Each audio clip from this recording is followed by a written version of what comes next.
Today's show sponsor is Sienna Dawn Media Integrated Marketing Agency. Sienna Dawn Media is more than just a marketing agency. They're your partners in progress.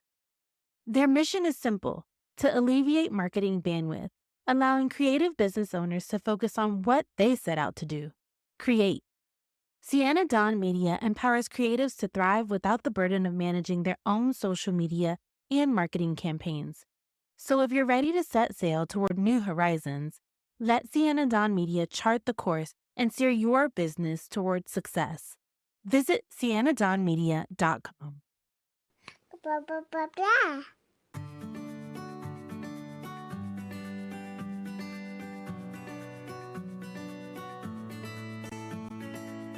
Welcome to the Our Forever Smiles podcast, a podcast created to support mothers of children who were born with clefts and those who love them. I'm your host, Laura Arroyo, and I'm also a mother of a daughter who was born with a surprise cleft palate. I know the challenges you face every day. Whether you have just learned the difficult news of your baby's cleft lip or palate, you're in the midst of pre-op or post-op, or you're an OG cleft mom, this podcast is for you. In a weekly conversation, we will talk about everything from feeding and speech therapy to surgery and school. We'll share tips from guest experts and advocates, and even share a little joy in the process. You can listen to Our Forever Smiles wherever you listen to podcasts. Don't forget to subscribe and stay tuned.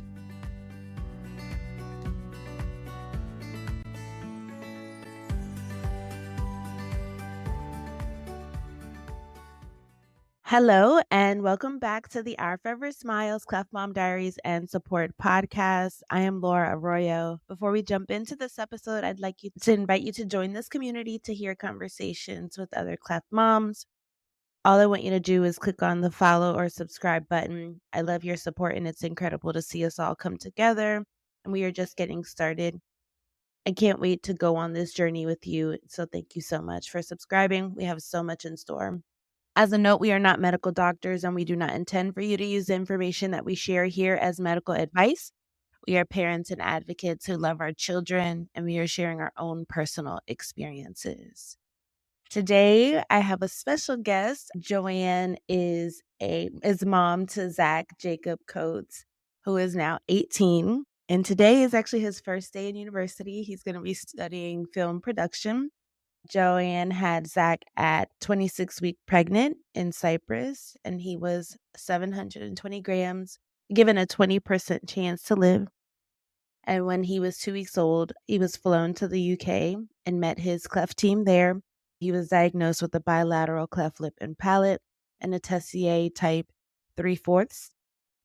Currently, he has had 16 surgeries and is undergoing complicated orthodontic work. So welcome, Joe. Hi. Oh, it's so wonderful to have you on. I want to give our audience here just a brief summary of how I came to meet Joe. As many of us, connect from Facebook groups, and it's actually one of those things that I feel like has brought so many people a lot of peace, a lot of reassurance. I actually came late into the Facebook group. I came late to know that there were even Facebook groups available. And I believe Just Cell was already about 3 months. And I was like, oh my goodness, there's all these communities online. And I just remember feeling like I was the only one. I truly felt like I was one in a million. But there were so many mothers that were there sharing their stories. So I joined all of them. I was like, click this one, click that one. And I joined every single group. And so I did. We noticed that there was a group where there was lots of spam. And so I reached out to Jen and asked her if she needed assistance in cleaning the group up and just making sure that we have a clear purpose there. And so it was to my surprise, is such a sweetheart. She has allowed me to run her group, and I have been forever grateful for that, because obviously we want to make sure that we are sharing the podcast with so many cleft moms who could use some of that reassurance, a support group, a community. They can hear other voices firsthand. And so I'm really thrilled and really honored to have Joe on the podcast today. So thank you, Joe. You're very welcome. It's lovely Thank you to so meet much. you. Yes, you as well. And so I wanted to start all the way from the beginning. You had Zach at 26 weeks. Mhm. Now, is Zach your first child? Was he your first child? No, I have a daughter who's 6 years older. No issues with pregnancy, went full term, and then I obviously got pregnant with Zach 6 years later. No real issues with my pregnancy. I was quite sick, morning sickness. All the tests and everything I had were all okay until we came to the 22-week scan. Mm. And at the 22-week scan, they did see an anomaly. Um, I then went back a week later and they said there is a form of cleft, but they couldn't. It was in Cyprus. It was under the military, the British military hospital. They couldn't tell me anything else. But from that point, I was 23 weeks pregnant, I think, then going into 24 weeks, I started to have high blood pressure, protein, the onset of preeclampsia, basically. Hence, at 26 weeks pregnant, I'd gone to the hospital for an appointment, just a checkup, antenatal checkup, and I got rushed to Nicosia, which is the capital of Cyprus, purely because they had the only NICU unit. Obviously, I was only 26 weeks pregnant. They did lots of tests, and it was determined that I had to have an emergency C-section because the placenta had stopped working. Um, so my last memory of going into theatre was the surgeon, the very blunt, the surgeons in Cyprus telling me basically, your child, I didn't even know he was a son then, your child has a 20% chance of survival. And then I woke Mm. up. Yeah. Wow. So do you feel like the news of learning about his cleft affected your health and kind of made your blood pressure go wild? Um, I'm not sure. I did a lot of research 18 years ago is very different to research these days. You've got a lot more, like, we didn't have Facebook then. There wasn't a lot I found out about clefts, but I did get in touch with a cleft team in the UK who talked to me about nursing a cleft child. I wasn't worried. I obviously hadn't come across on my research his type of cleft, which is quite a severe, complicated cleft that basically affected his whole side of his face, from his cheekbone, lip, palate, cheekbone into his eye socket. That was a shock. But I don't think the period between finding out he possibly has a cleft to me then having an emergency C-section was the cause of my high blood pressure. It's something I think is in our family. Me and my two sisters have both had it, but Zach is the most premature in our family. Yeah. But it Wow. was a shock when I eventually, but I didn't see his face until he was 2 weeks old because it was bandaged up. Until we got back to the UK, I never saw the extent. Wow. Unfortunately, in Cyprus, they didn't have the expertise. So they basically bandaged the whole one side of his face, obviously with all the masks and it wasn't until we got back to the UK, within an hour, I met some of his team.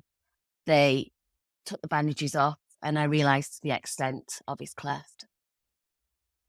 Wow. And so I guess after you go into this C-section and the surgeon says he doesn't have a chance to survive, what was that like, I guess, if you can remember, when you woke up? Were you Yeah, I remember it vividly because I was in an immense pain. Again, hospital care in Cyprus then,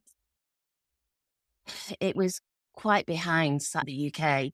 I hadn't had any pain relief. So I woke up in extreme pain, obviously worried about my child. I didn't even know I had a son at that point.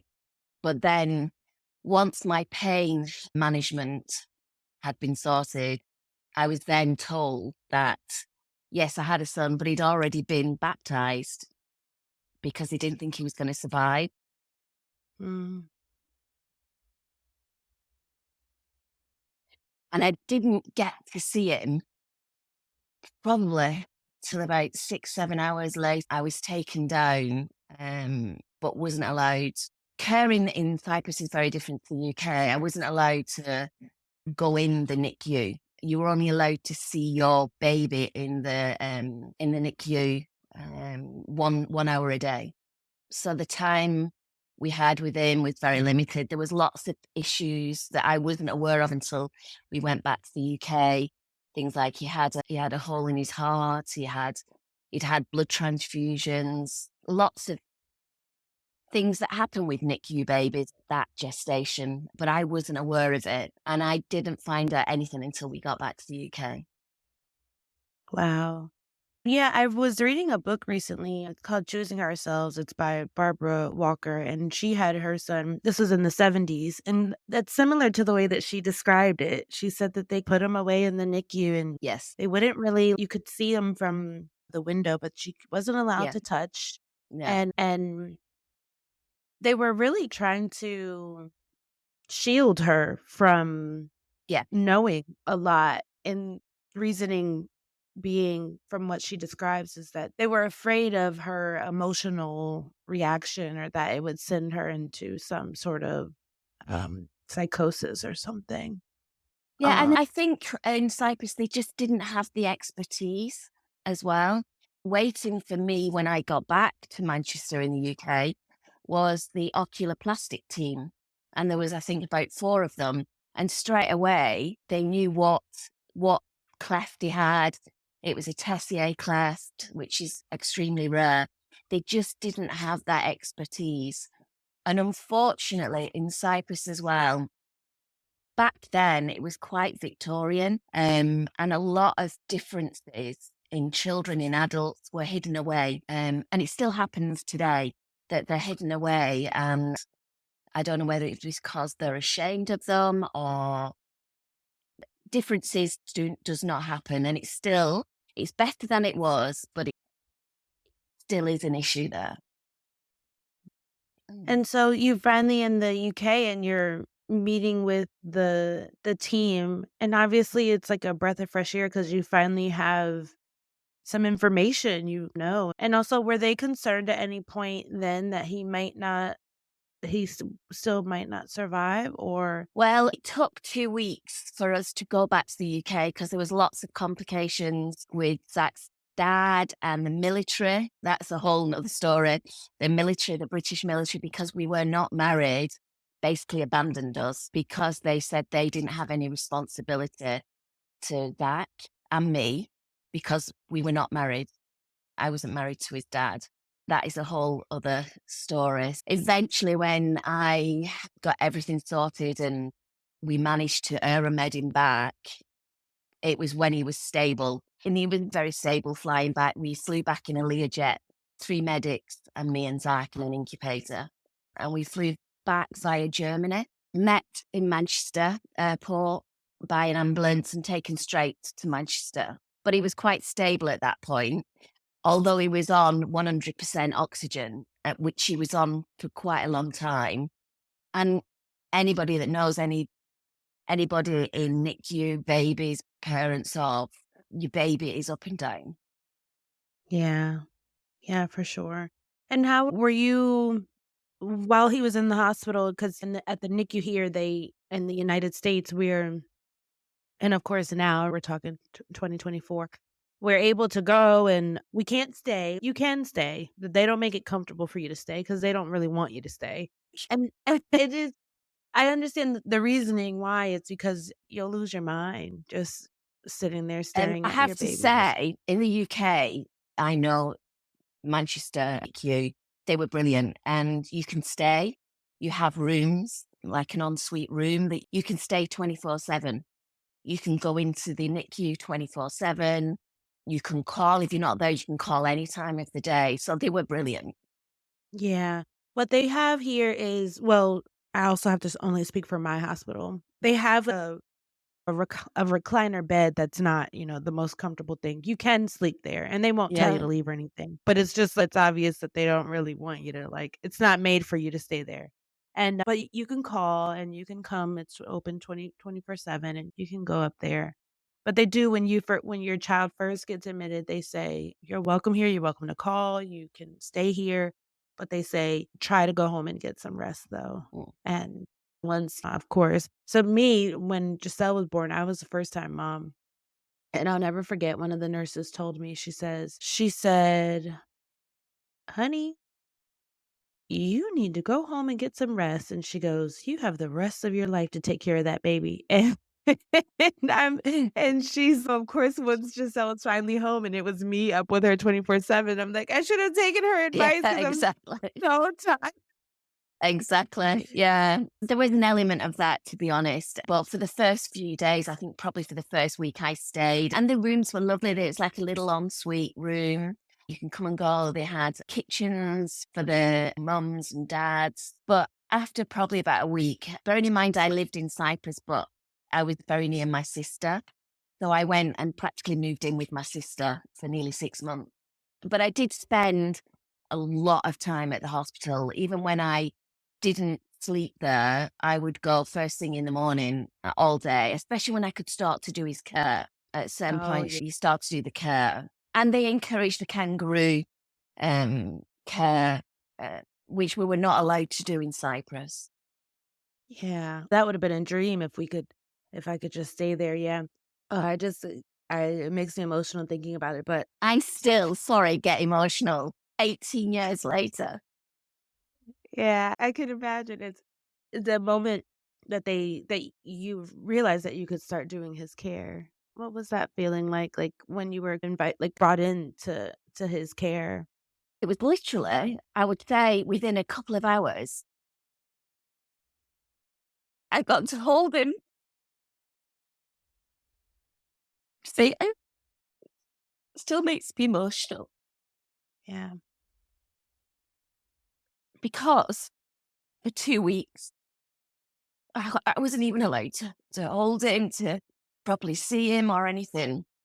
And then within two hours, I got to hold him. But at that point, I thought it was because he was about to die. Mm. So I thought you took him out, lying down my top. And I thought it was because he was about to die. But he was there for about 3 hours. So it was lovely. Sorry, I do get upset Yeah. every time I talk about it. Yeah. But from then on, from instantly, I was allowed to then care for it little bits at a time. Just clean his face. First time I was able to change his nappy. Then I got involved in his tube feed. So it was little by little, but it just becomes your life. Yeah. Yeah. Yeah, no, I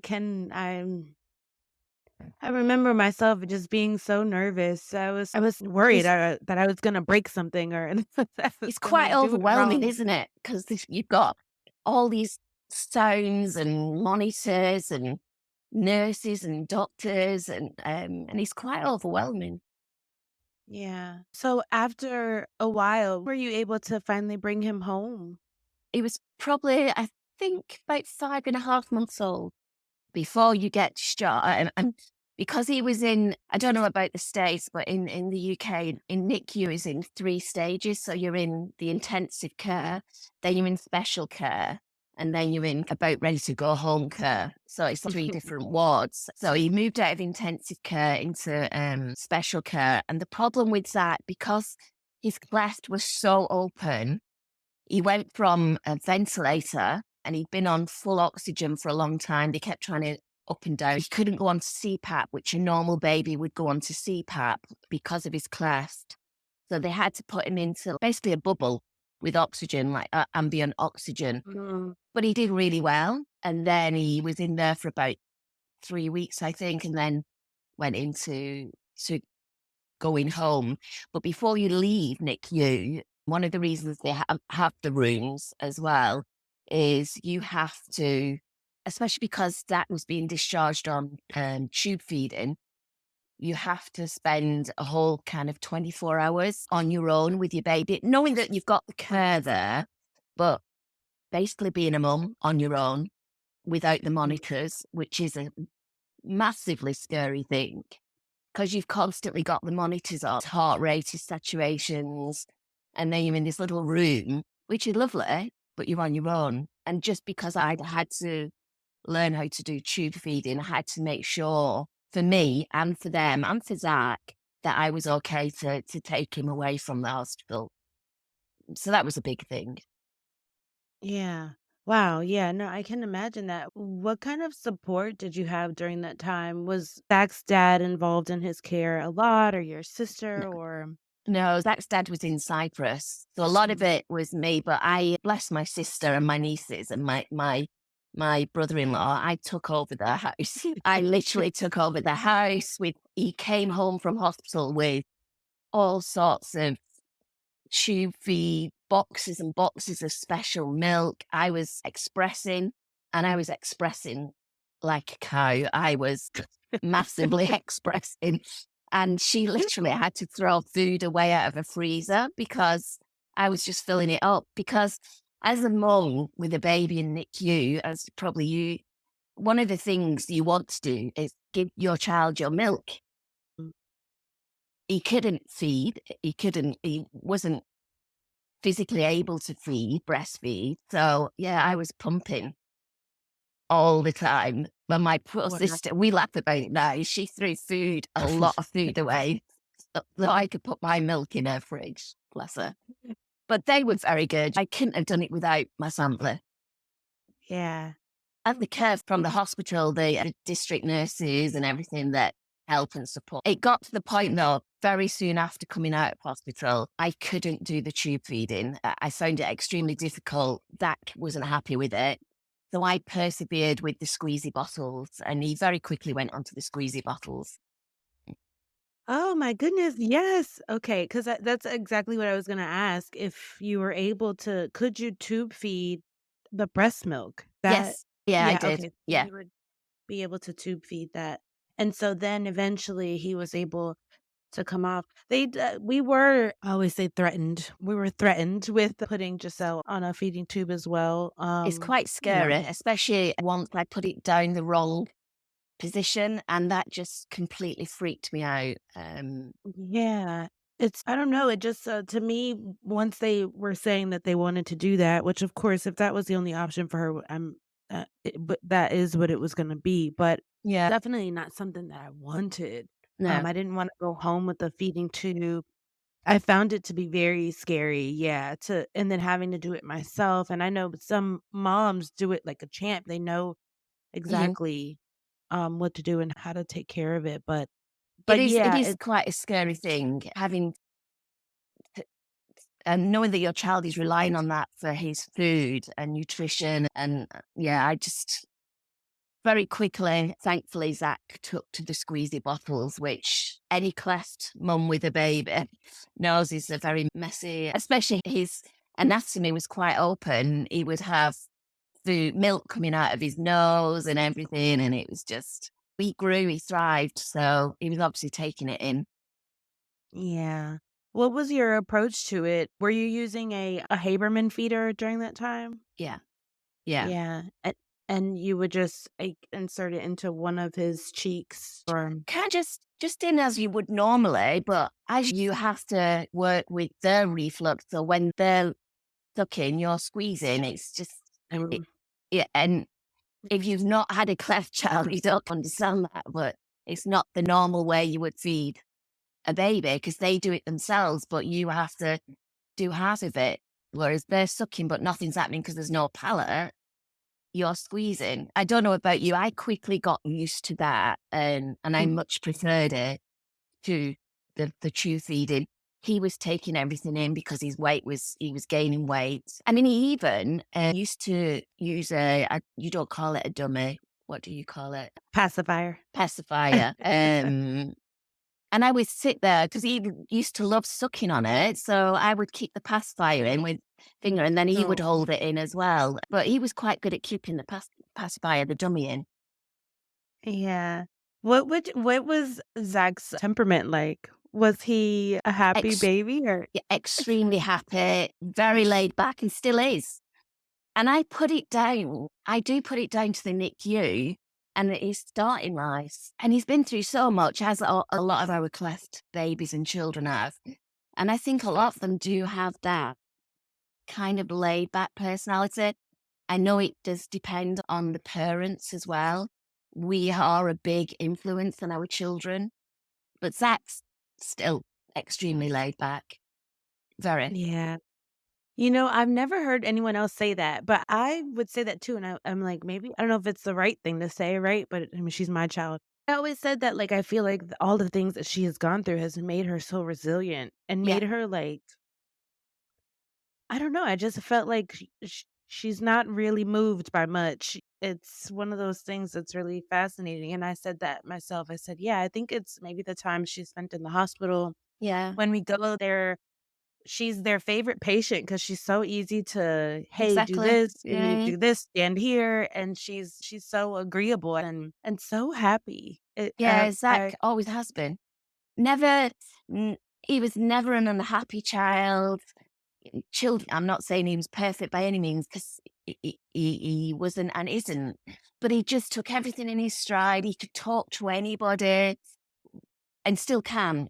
Whereas my daughter is more the introvert, he's the extrovert out of my two. Oh, And I thought it would be, I really worried about it, thinking he would be the introvert. He looks different. Some people treat people with differences differently, but he's completely the opposite of what I thought he would be. And I think it's because they go through a lot. And if they're made aware early in their life that they are different and it's something to be proud of, I think that's a good thing. yeah. So, I know I've read a lot and talked to a lot of cleft moms as well. Upon diagnosis, I think a lot of moms just worry about what other people are gonna say and Yeah. think, and how were you able to navigate that aspect of it? Were you comfortable taking Zach out in public?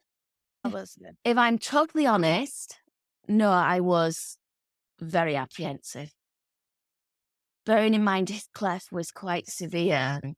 My first venture out of the hospital, when Zach got to the third room, I was so excited because they let me bring his pram into the NICU.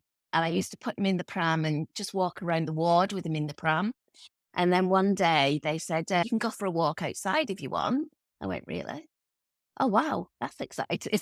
But I had to take two nurses. So I had little bodyguards. So we packed up the pram with Zach in, and I was so proud of him. And underneath the pram, there was the oxygen bottles. He wasn't on oxygen, but they had to take it just in case. Mhm. And the two nurses came with me just in case. And we went out for a walk. It's a huge hospital in Manchester. Out the front door, across the road. And I remember it vividly. We went to the post office across the road, and it was an old couple walked past. And as some people do, went to look in the pram. I think they were being slightly nosy because they could see two nurses with me. I said, "Oh, have you got a new baby?" I said, "Yeah." They're proud of Zach, and they quite plainly flinched when they looked at Zach. Yeah. So my instinct then was, this mummy bear instinct kicks in massively, and you just want to protect your child. But from that day on, I thought, "Do you know what? I am not going to hide him." Mm, mm. And it made me more determined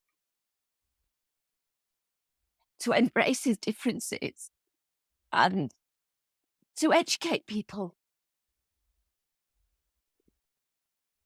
Just because they look different, you shouldn't treat them any differently. Sorry. No, you're fine. You're fine. And I think some of it is ignorant, not educated about differences. But it's just throughout Zach's life, it's made me more determined to show his differences. It's made him stronger. And um,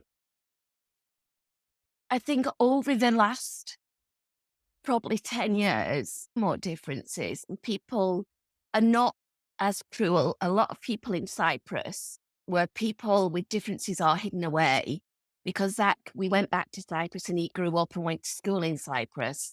It has been hard. And I've become massively protective over him. And I'm not saying I would turn to violence, but you do anything for your child. Do you know what I mean? And I have approached people in a supermarket who have been quite visibly staring Zach. He's oblivious. And I have approached them in the past and said, why are you looking at my son like that? Would you like to ask a question? But Zach has been around that and heard that. And it's made him deal with rudeness head on as well. And he has gone up to people and said, do you want to ask me anything? Why are you looking at me? And for him to be stronger, in a way, I think has helped him as well. But I'm not going to lie, I have wanted to punch people in the past when they've been so rude. I haven't, but I have become extremely protective, but equally more determined not to hide him away. Yeah.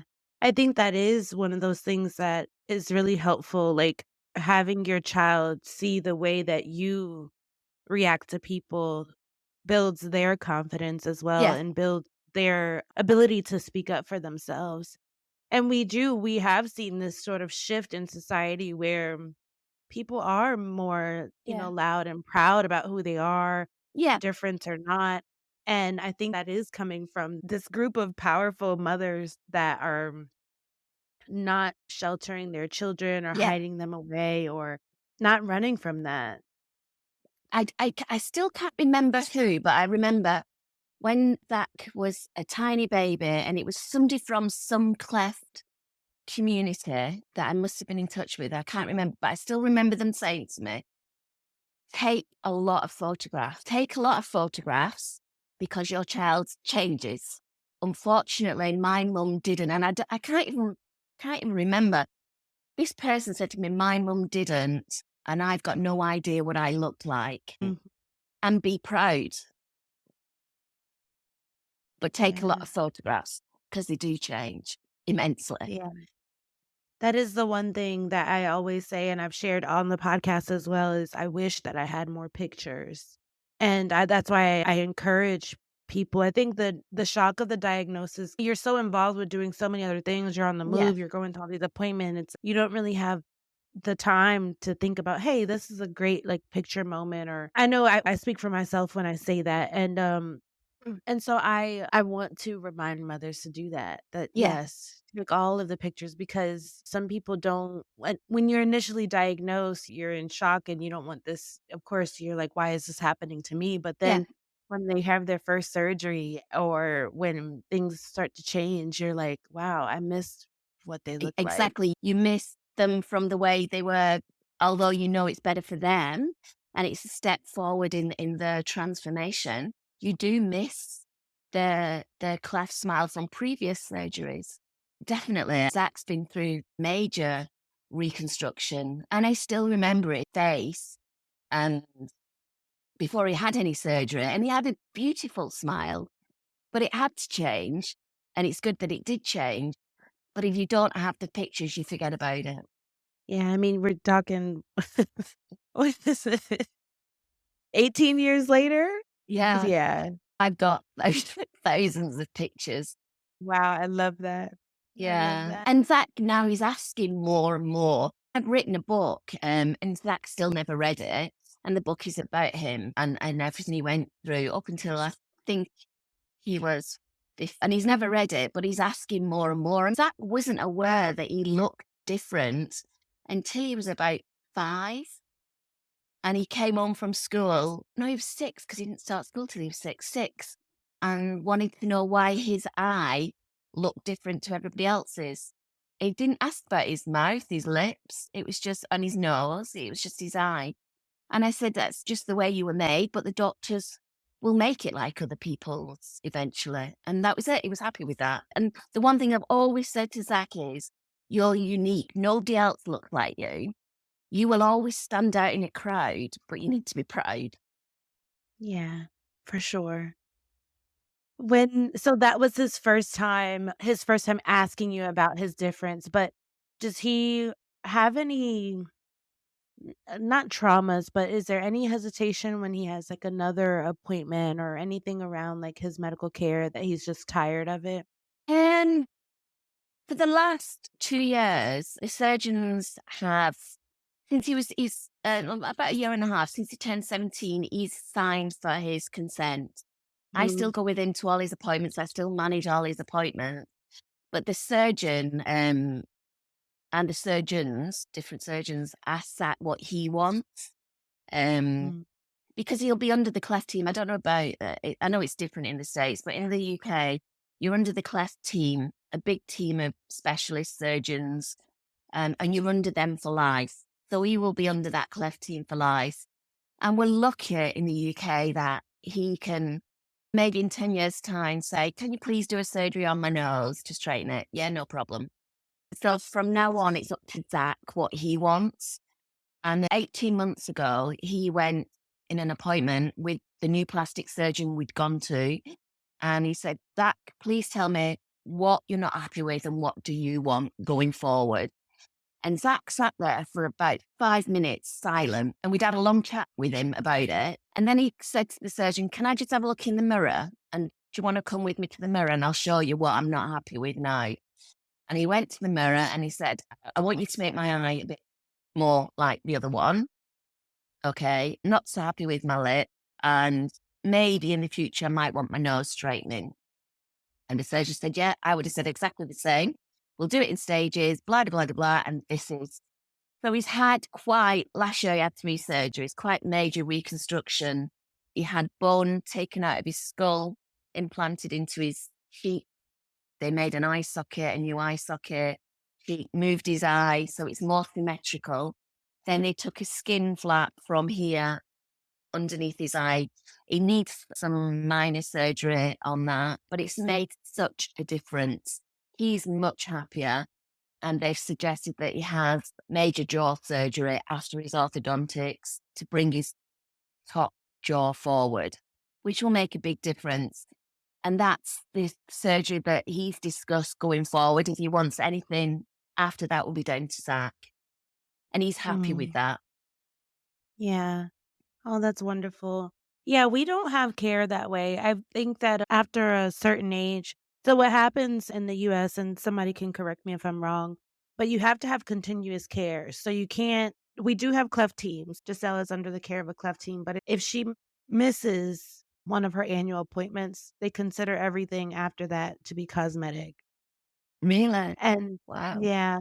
And so the it's really stupid, to be honest with you, but so even if there's nothing wrong, you still wanna go to that appointment Hmm. because, or even if you don't wanna have any surgeries or you're feeling comfortable, you still have to go because who knows, 5 years from now, you may want something or you may feel Yeah, differently about something, and so it's really a little bit of a mess, and even still, we still have to fight with insurance companies I know. to cover the costs.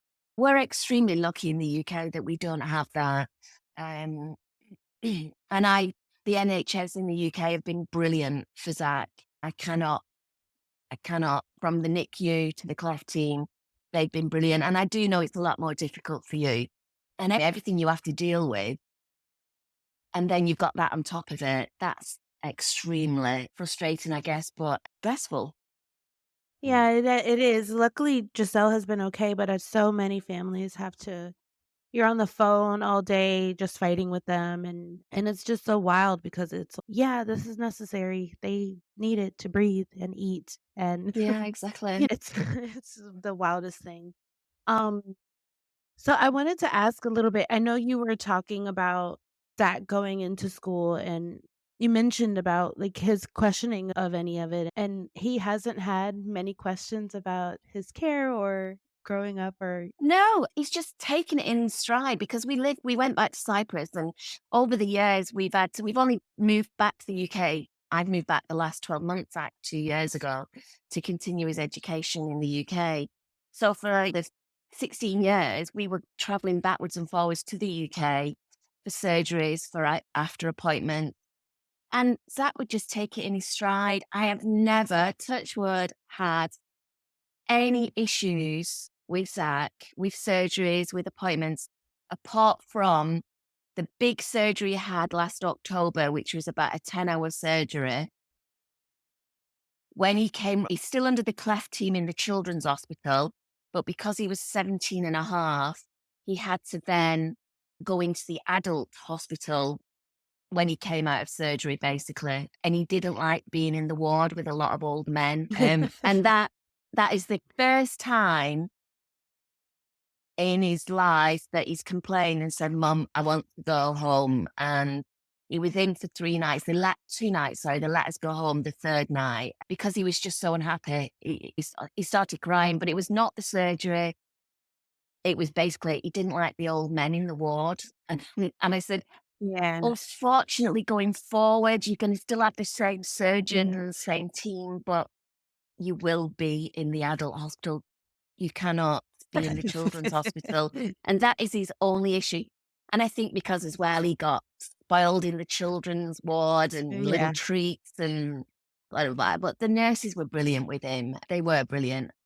But Yeah. that's the only issue in 17 and a half years I've had with him. Yeah, funny isn't quite the word, but it is this warm feeling I would imagine that you had. "Oh, it's not my baby anymore. I know. You have But to." then he's still in the hospital the day after surgery. I said, do you want to go for a walk? And bear in mind, he's 6'1", 6'2". I said, do you want to go for a walk because you need a little bit of exercise? He wants to get you up and about. And he's had a big brain surgery, facial reconstruction. He said, Jen, we're walking down the corridor. He said, can I hold your hand? And I was like, oh, he's still my baby. Oh my Bless goodness, him. I'm gonna cry. I was Oh like, oh, goodness. bless him. So they still Yeah, need you, even when they grow up, they still need the mums and the dads. for sure. So how were you able to you had a 6-year-old during when Zach came into the world, and so how just in growing up, how were you able to manage having your daughter and It was difficult because for a lot the past few years, I was a single mum as well. And it was difficult, but I was very lucky that India, my daughter, was like a mini mum. I worried about her thinking that she was my only daughter for 6 years. And then Zach came along with all the special needs, surgeries, me time away from home, all the extra attention that Zach got. And I really worried for her. Again, I've never had any issues. She was my little mini mum for Zach. He's always looked up to her. She's always been the bossy big sister, the little mini mum, and never, and still she's his big sister. I've just been really lucky that she has been so accommodating and looking after Zach and not, we probably in her teens, don't get me wrong, a couple of times she would say, oh, you've always favored Zach. But it was a teenage strop. She's always had Zach's back. And equally, she has always been his big sister that he's always looked up to. wow. And you created the Facebook group online, and the group now, I think it probably has almost 6,000 members Mhm. in it. What was your thought process in wanting to build that? And again, when I had Zach, I didn't have support system. And now that you can talk to other mums freely online and Facebook groups and the social media as it is today, I didn't have that. And over the years, and I've got in touch with more and more mums and specifically mums with Tessier clefts like Zach's. Um, I think it's good that you talk, you share. And that was my thought process behind that for other class mums, but just with life and everything that happened. And I stopped monitoring the group. So I was so glad that you came along and took over. And I still want to have an input. Life overtook and I didn't have time. I was running my own business, single mum of 2 children. So yeah, I was so pleased when recently you've come along and took it on board and got it back on track. But I love the fact that with social media and the internet these days, you can research, you can share. And I think it's something, especially within our left family, if you like, that is good to do. What do you think you wish people knew about children that were born with a cleft lip or palate in general? And I still think there's a lot of education needed. People can correct me if I'm wrong, but it's the biggest birth defect. Defect, probably not the right word. I know it's politically correct and all whatever words you want to use, but in the world, but there's still a lot of uncertainty. One question Zach did ask me when we had a genetics appointment, he asked me, "Did you smoke, Mum, when you were pregnant?" Because he'd read somewhere that a cleft, because a mum smokes. And I Yeah. said, "No, I've never smoked, Zach. You know I've never smoked." Ah, okay. And that was it, forgotten. But it's something he'd read and wanted to understand how he'd got his cleft, why he'd got his cleft. And we still don't know. We've had intense genetic testing. They don't know why. Yeah. Yeah, that I would imagine if it was me, and I think women are a little bit different than men, but I would be so curious. I would have so many questions, and it's Yeah. so interesting when I talk to other moms with their boys, they're like, "Mm, nope, they don't ask anything." Boys are very different. Zach has asked me recently, "Do you think I'll ever get a girlfriend, Mum?" Yes, you will, Zach, but that girl will be a special girl because she'll see past your facial differences and see the Zach, and that will be special. Yes, it will be, and yes, he will get a girlfriend, of course. But he's a teenage boy. He's obviously looking Yeah. at girls, but still, facial differences. I have been asked many times, "Is he okay?" Mhm. What do you mean, is he okay? Is his mind okay? Because his face looks different. A lot of people, uneducated as they may be, look at clefts as there is something Yeah, else. Still not known. There's not a lot of knowledge out there, I would say. yeah. And that's down to cleft people educating other people on it as well, I think. Yeah, for sure. Hopefully, the podcast is doing that as well. But what in all of the things that you've been through and that you've gone through, what has been the hardest part of it? People's reactions when he was little. And that's, I probably wouldn't have come across that so much in the UK. In Cyprus, just the way it was, I've had to be extremely careful about a fine line between protecting my child and hiding him away and not wanting to hide him away and exposing him to people's reactions. And it's been a very fine line over the years because I've wanted as a mother to protect him and to protect him from cruel people. But equally, I don't want to hide him away and I want him to be proud of his cleft and the way he is because that's just the way it is. He's not going to change. We can make his appearance and the surgeons can make his appearance different, but essentially, he will always look different. Yeah. And that's something he has to learn to accept and be proud of and be proud that he is unique. And he did say to me the other day, "Yeah, when people meet me, they never forget me." I said, "No, because you're unique. Nobody else looks like you, Zach. Be proud of it." And that's just the way we've dealt with it. But I think that's helped him. Yeah. Do you have any advice for mothers that are maybe struggling with that or worried that the way that other people will react? I think you need to take a deep breath. And if people are staring, it's human nature. I would do it if somebody walked in and they looked different. If I was sat in a bar or a restaurant, somebody looked in, it's human nature to look, but it's not human nature to be rude. And some people aren't educated, and some people can be quite rude, but you just need to be strong and take a deep breath. And it's good for your child to see that you are proud of them because Yeah. that gives them confidence. And as easy as it may be to want to hide your child away to be protective, there's a very fine line that you don't want them to think, why should I be hidden away just because I look different? They need to be feel they need to be made to feel proud that they are different. And it's quite hard as a mother or a father, as a parent, it's quite hard because your instinct is to protect and be that mummy bear, but in the long run, it's not good for the child. Yeah, I agree. I completely agree. And just in closing, what do you think has been the biggest lesson that you've learned? What's the biggest life lesson that you've taken away from your journey and Zach's journey?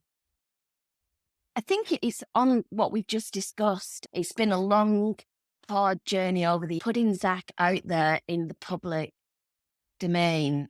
I've always been proud of him, but I'm very much aware that people look at anybody, whether it's facial, body differences, there is an element of cruelty out there still. And I try and put it down to lack of education. But my biggest lesson is, and thing that I've learned over the last 18 years is he was different for a reason. I, I'm proud of him and I want him to be proud of himself. Yeah. I love that. Thank you so much, Joanne, for sharing your story here with us today. I Sorry so for appreciate crying a it. couple of times. Oh, I always you do. wouldn't b you wouldn't be the first and you won't be the last, but I'm just happy that I'm able to have this space with you and that you're able to share your story and willing to share your story and willing to share Zach's story with us here. So thank you. I appreciate that. Thank you. And thank you all for listening to the Our Forever Smiles, Cleft Mom Diaries and Support podcast. Be sure to subscribe and submit a review wherever you listen. I hope that you've enjoyed this audio experience. Maybe you cried a little, laughed a little, but more importantly, I hope that you feel a little piece of reassurance and even joy in your journey. Talk to you next week.